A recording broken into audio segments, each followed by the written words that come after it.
大家好，我是幸福的眼泪。昨天清理冰箱，发现还有一块牛肉，就做了一个黑椒牛柳意面，简单快手又好吃。牛肉洗干净，切成这样的条状。我用的是牛上脑，也可以用牛里脊，我觉得上脑吃着不会太老，也有嚼劲儿。牛肉加入生抽、老抽、盐、黑胡椒、小苏打、淀粉，先抓匀。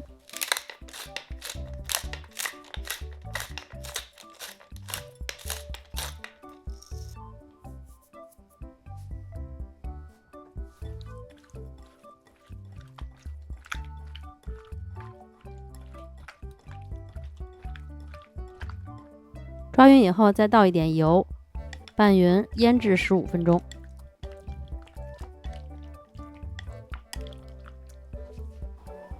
做一锅水，水开了以后，把意面下进去煮。按意面包装上的说明，让你煮7分钟或者8分钟，你就按那个时间煮就好了。再调一个酱汁，生抽、老抽、蚝油。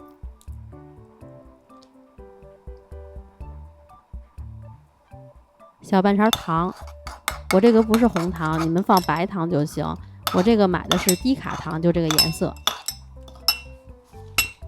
拌匀以后再加点黑胡椒，然后就放在一旁备用。意面快煮熟了，就可以开火炒了。锅里放一点油，把牛肉先放进去翻炒一下。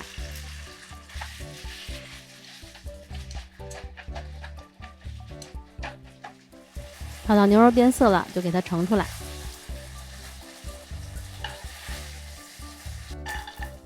然后再放一点蒜，稍微翻炒一下。因为我锅里还有点底油，我就没再放油了。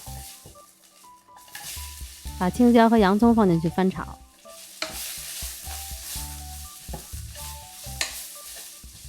等青椒和洋葱稍微变软一些了，把酱汁放进去，再把煮好的意面放进来，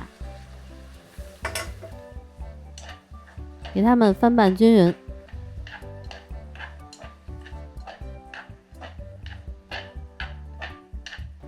然后再把牛肉放进来，翻炒均匀就可以了。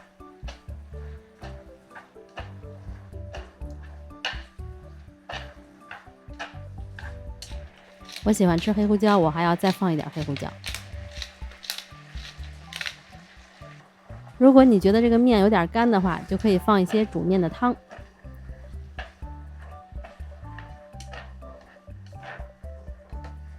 好啦，出锅。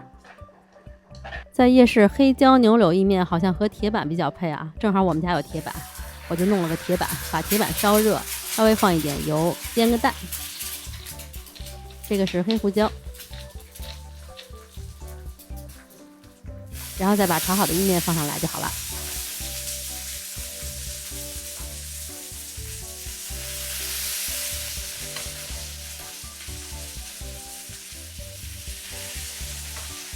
特别好吃，我跟我老公都超爱吃，关键是做起来又简单又快手。如果你吃腻了平时家里做的饭的话，不妨也来一份黑椒牛柳意面吧。而且这个是高蛋白，适合减肥的人吃。好啦，今天就到这里啦，如果大家喜欢我的视频，一定要帮我点赞哦，拜拜。